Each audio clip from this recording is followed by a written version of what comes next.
Voin hi zan in ni zo kong chu October ni som sang ni som ni pali ni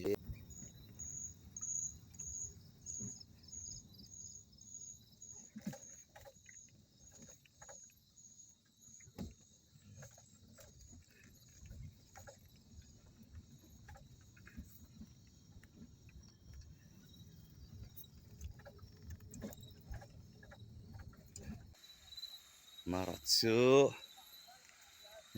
ngin na tam sia sub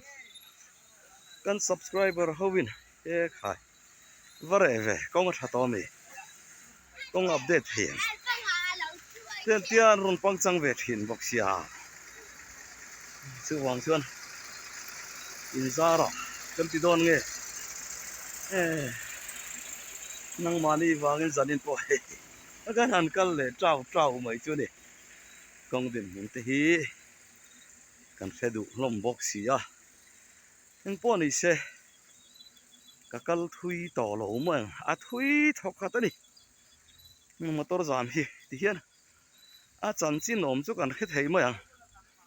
a phone call kan don dan chuan tu na hian he lai se thon kong chia ta wanga motor jam hi se thon atanga kon pui lampanga khian bol pui petrol pump theng chuk lam ai zo atanga siu cha lam pan motor hi ading to yan ron tia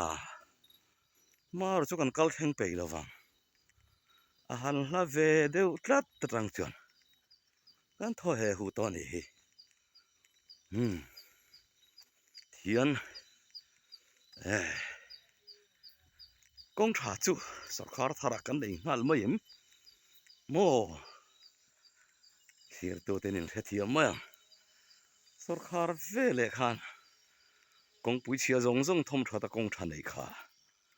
kan aw hla ji ngami khan ya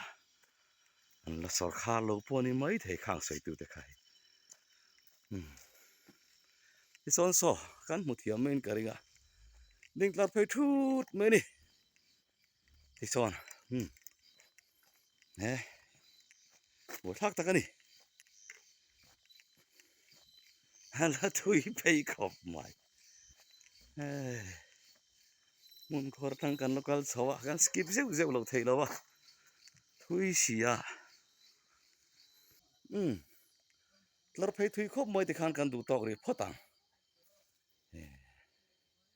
kan kal to na lam khatlem te kan thir thang tu na chuan alla lutuk to lo na khila khi ma ro chu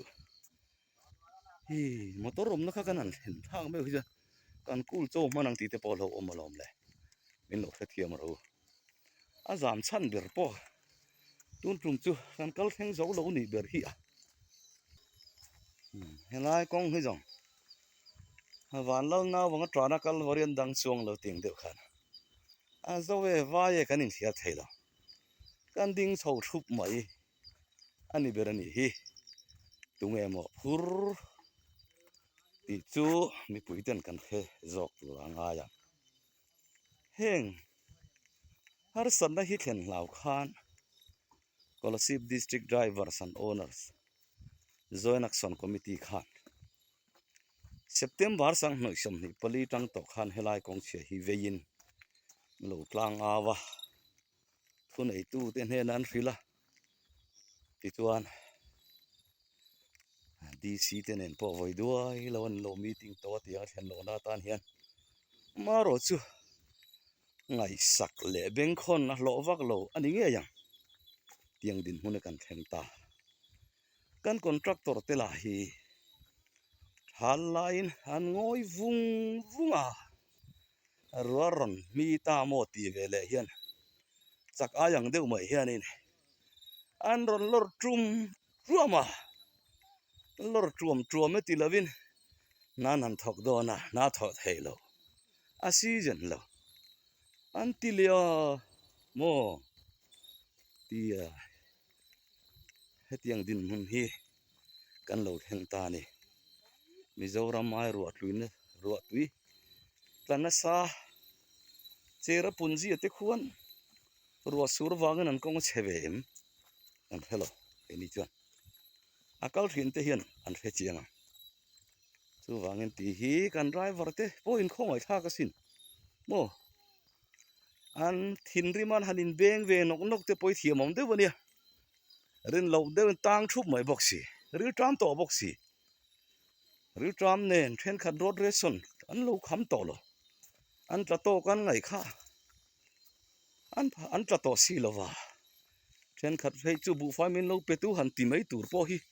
an van ve via wang ti ringila mo khát tiếng ril ru na trun khan zoram tan kham kar cheng chia an zo ni tele khuang ru pui sur kar apo zam mel pu ki zai rel ngai lo te khan ni oh chu wangin ngai dan tok kan thiam ang han lo thin seve ta deu ani pon kan in khiat thiam ngai khop mai oh si pai lo pom to lo ong a chiat chon mo VIP le VIP lo pom thei to tak tak lo din thuop khani mai traffic thun zom lo zona jam rei ting mai box sia thuoi hi kan ti nge tu ni box tat si hi ni a thak le mai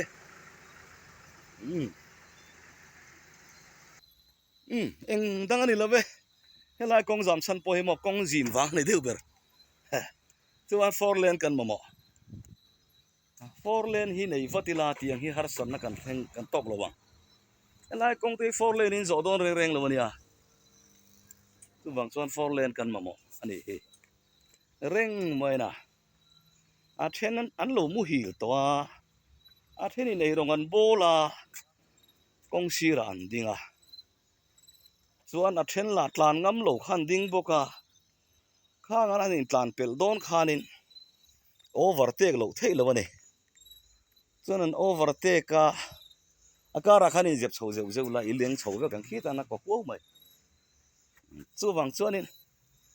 khalai in je khan buainan tok ta thin ani then chuan lo mu hi to ai rong te bo chop te ni thina wang khanin che mai thei lo khan oma khang kha an overtake lo kha chuan ding tlai war khani ve ri go to mai thina elama chuan kan vai driver ten fel lang re an tur chelang reng ti jok do na mani an jam deu to hi chuan ei rong bol ngan ri ei rong an bol maya du chen chen ti ro sen ti ta mo ti mai hi ol deu mai ne chu wang chuan har sat nei chu om lo thei lo ni kan motor rom na lo ha kan pana ala thui mel vio mai le ha kai ke in ni chuang ka kal ta der mai ti hian angai nom lo ve four lane nei wat wat angai akan forest ho te po kha enge moni in buaina ka hansing fel wat teu hei four lane ti chok wat se tiang har sa nei kan tok lowang atu te po kan kal na kong ve kan ni hi kong tha kan du kan mo vek kha i hetlang tiang u dia di overtake lo thing to ni kan ti to kha dia ana bin tok lo ya tang re le thei to na samai box ya chu ni boi thang deu chu ni helai second RTP farm din mun chu nghe kan to don chen ka tin thua ni kan ma chon do na chu mi thleng tur chon thanga ba ka tai lo ten lo ti le to bo ka vai policia kan taka han rim tur chi ro chu ni mia lo wa tura be se ya en ko nei se kan tu to ko na nga du to ri phot yang tuan tum zong mun kan heng zo tangang lo ni mi lo ka thiam to ala tham tariau mai boxia ko nei se ti kan Colosseum District National Highway 06